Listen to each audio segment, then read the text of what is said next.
How did a girl who was brought by her parents to the United States from Lebanon, your home country, schooled in the United States, clearly smart, went to university in Texas, read history, how did you get involved with the sex porn industry?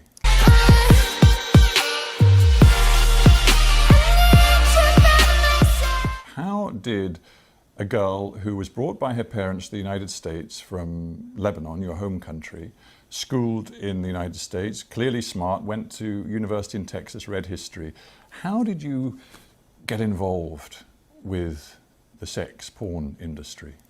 I don't think low self-esteem discriminates against anyone. It doesn't matter if you come from a great family or if you come from a not so great background. I struggled my entire childhood with weight, and I never felt attractive or worthy of male attention. And suddenly, my first year of college, I start losing all this weight from making small changes. And by the time I graduated, I was ready to make a bigger difference. I felt extremely self-conscious about my breasts because that was the first thing to go when I lost all the weight. I lost about 50 pounds. I don't know how many kilos that is, or stones. Well, it's a considerable amount of weight. Yeah. It changed your body, it changed you physically. Completely. Yeah. So my biggest insecurity was my breasts. So I wanted to more or less go back to what they normally were. And once I did that, I started garnering all of this attention from men, and I was never used to it. And I felt like unless I held on to it and kind of did what was asked of me or what was expected of me, it would go away. And after feeling what it was like, that validation and, you know, the compliments for the first time, I did not want that to go away. You were spotted, I think, on a street. I mean, there you were a young graduate wanting to sort of find a job, and you were spotted on a street by a guy who said, I can work with you, and clearly he opened up and said, it's the porn business. What was it in you that far from running away, was drawn into it? It wasn't, that's not how it was. It wasn't just, hey, do you want to come do porn? It was more so, oh, you're beautiful. Like, would you like to do some modeling? Oh, you know, you have a great body. Like, I think you'd be great in nude modeling. Things like that. And after I came and toured the studio, you know, it was very respectable. It was a gorgeous location. It was in Miami, in Doral, Florida. It was clean. Everyone who worked there was nice. All of their cubicles were decorated with family photos. Like, it was nothing dodgy or that made me uncomfortable. And after the first time I went in wasn't the first time I filmed a porn movie. It was the second time. The first time was more so, do you want to do this? Like, sign the paperwork, et cetera, et cetera. So these guys, they just saw you, frankly, as a money machine. Absolutely. But you still had no advisors, you had no lawyer, you had no nothing. So I was what 21-year-old has a lawyer on retainer?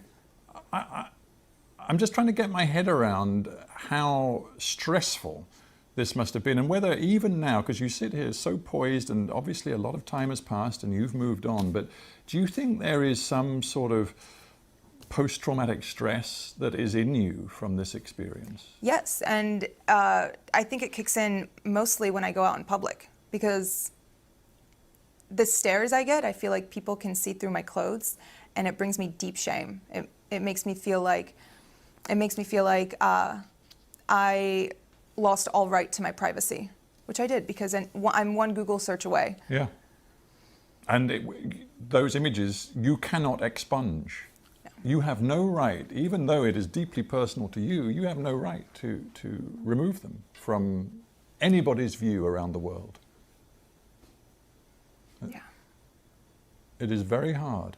It is. And I'm just thinking, this isn't, I mean, this story is your story, but frankly, it's also the story of other porn actors and actresses. I honestly started seeing that recently after the interview came out, and people started reaching out, and all of the emails go, my manager checks them, and when he gets stuff like that, he filters them and sends them to me. And reading the words of some of these girls who have been sex trafficked and forced into porn, and all of these stories of girls whose lives have been ruined by it, and by men who have taken advantage of them, and by contracts that they didn't even understand the jargon of, it makes me feel like, okay, maybe it was good that I started talking and that I posted this interview and that I'm speaking out now, because other people feel the same way. And even if they don't relate on as deep a level as, you know, doing porn, they can relate on the level of being insecure and being pressured into doing something they didn't want to do. You were wearing the Islamic headscarf, often known as hijab, and of course then it developed into a sort of a sex scene. You must have known how provocative that was. I verbatim told them, you guys are going to get me killed. And they said? They just laughed.